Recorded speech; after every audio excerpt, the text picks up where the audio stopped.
મહાનગરપાલિકા આરોગ્ય વિભાગના દરોડા શહેરના અલગ અલગ મસાલાના વેપારીઓના ત્યાં દરોડાની કાર્યવાહી આગામી તહેવારોને ધ્યાનમાં રાખીને તપાસ અલગ અલગ વેપારીઓના ત્યાંથી ફરાળના નમૂના લેવામાં આવ્યા।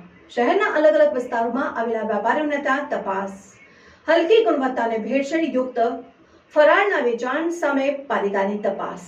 જોતા રહો ભારત ટાઈમ્સ ન્યૂઝ।